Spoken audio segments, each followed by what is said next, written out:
राज्यात 29 महानगरपालिकेच्या निवडणुका सकाळी 7:30 वाजल्यापासून आज सुरू आहेत।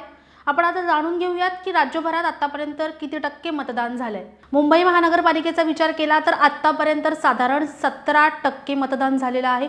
पुणे महानगरपालिकेच्या हद्दीमध्ये 10% मतदान झालेलं आहे। नवी मुंबईच्या परिसराचा विचार केला तर साधारण 15% मतदान झाले। कोल्हापूर आणि इतर परिसरामध्ये विचार केला तर 22%, कोल्हापुरात 22% मतदान सध्या झालेलं आहे। इचलकरंजीमध्ये 18% मतदान झाले। पिंपरी चिंचवडमध्ये 16% मतदान झालेलं आहे। छत्रपती संभाजीनगरमध्ये 16 ते 17% मतदान पार पडले। नाशिकचा विचार केला तर साधारण नाशिकमध्ये 14.31% मतदान पार पडले। सांगली, मिरज, कुपवाड या महानगरपालिकेच्या अंतर्गत सकाळपासून मतदान सुरू आहे। 17% इथे मतदान झालेलं आहे। सोलापुरात पण 18% मतदान झाले। अहिल्यानगरमध्ये 20.16% मतदान झालेलं आहे। सकाळपासून मतदानासाठी अनेक नागरिक रांगा लावून उभे आहेत। जळगावमध्ये सुद्धा 13.39% मतदान झाले। धुळ्यात 14% मतदान झालेलं आहे। नागपूरमध्येही 12% मतदान झालेलं आहे। पनवेलमध्ये 17% मतदान झाले। मालेगावमध्ये 20.92% मतदान झाले। जालनामध्ये 20.13% मतदान झालेलं आहे। अमरावतीत सुद्धा आतापर्यंत 17% मतदान झालेलं आहे। एकूणच जर आज दिवसभरात काय काय झालं हे पाहायला गेलं, 7:30 वाजता मतदान सुरू झालं आणि सगळ्यात शॉकिंग गोष्ट म्हणजे मुंबईत मतदान करत असताना मतदान केंद्रावरती माध्यमांचे जे प्रतिनिधी तिथे गेले होते त्यांना अडवण्यात आलं होतं। अधिकृत प्रवेशिका असताना सुद्धा मतदान केंद्रावरती माध्यम प्रतिनिधींना प्रवेश बंदी करण्यात आली होती। साधारण 7:30च्या दरम्यान मतदान प्रक्रिया सुरू झाली। राज्यात 29 महानगरपालिकांचं मतदान सुरू झालं तर पण पुणे, मुंबई आणि पिंपरी चिंचवडमध्ये मतदान केंद्रावरती नागरिकांच्या रांगाही पाहायला मिळाल्या होत्या। जळगाव शहरात मतदान सुरू होण्यापूर्वीच एका मतदान केंद्रावरती काही काळ गोंधळाचं वातावरण पाहायला मिळालं। महापालिका उर्दू शाळा क्रमांक 15 येथील मतदान केंद्रावरती ईव्हीएम मशीन मांडणीचा क्रमांक चुकल्याचा आरोप एका उमेदवार प्रतिनिधींनी केला होता। त्याच्यामुळे प्रचंड गोंधळ येथे पाहायला मिळाला। साधारण 8च्या दरम्यान मुंबईमध्ये पहिला दुबार मतदार सापडला। मतदान करताना त्याला रंगे हात पकडलं होतं। वॉर्ड क्रमांक 192चे उमेदवार यशवंत किल्लेदार यांनी सकाळी मतदानाचा हक्क बजावला होता। किल्लेदार स्वतः मतदान केंद्रावरती होते आणि इथे एका महिलेला मतदान करताना पकडलं।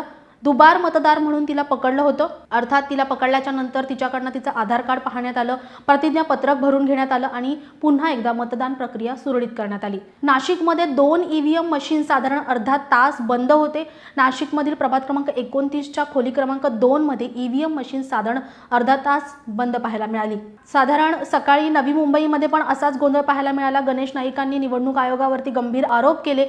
घोळ होत असल्याचा आरोप त्यांनी स्पष्टपणे केलाय।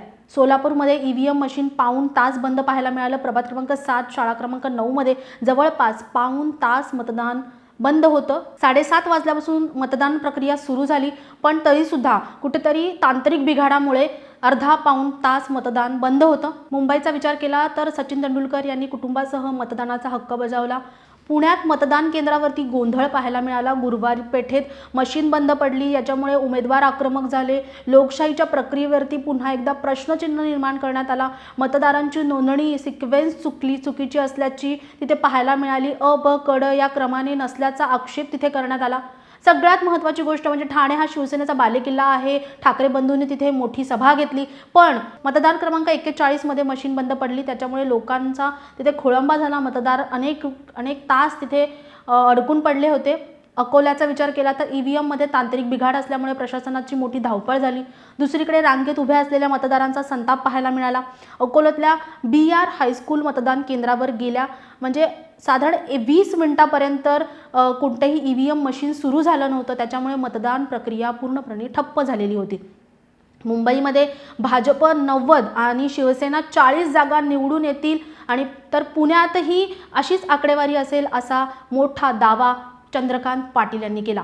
मालेगावचा विचार केला तर मालेगाव महानगरपालिकेत मंत्री दादा भुसे यांनीही मतदानाचा हक्क बजावला आणि तिथे पत्रकार परिषद घेत अनेक राजकीय भाषण न करता मतदान करण्याचं आवाहन केलं। वंचित बहुजन आघाडीचे प्रकाश आंबेडकर यांनीही अकोल्यामध्ये मतदानाचा हक्क बजावला। पिंपरी चिंचवडमध्येही मतदानात घोळ पाहायला मिळाला।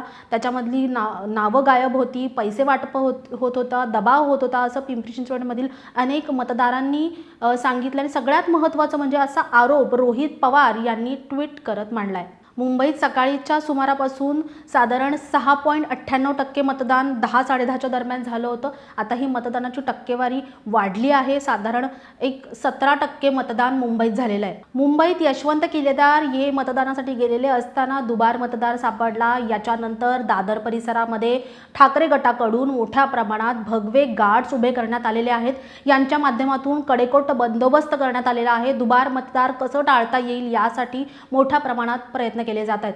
तुम्ही तुमचं मतदान अजून केलं नसेल तर संध्याकाळी 5:30 पर्यंत ही वेळ आहे. तुम्ही तुमचं मतदान करा. तुम्ही कुठे मतदान केलंय, तुमच्या भागात सध्या काय सुरू आहे आम्हाला कमेंटमध्ये नक्की कळवा. आणि अशाच नवनवीन व्हिडिओसाठी नवशक्ती यूट्यूब पेजला लाईक, शेअर आणि सबस्क्राईब करायला विसरू नका. धन्यवाद.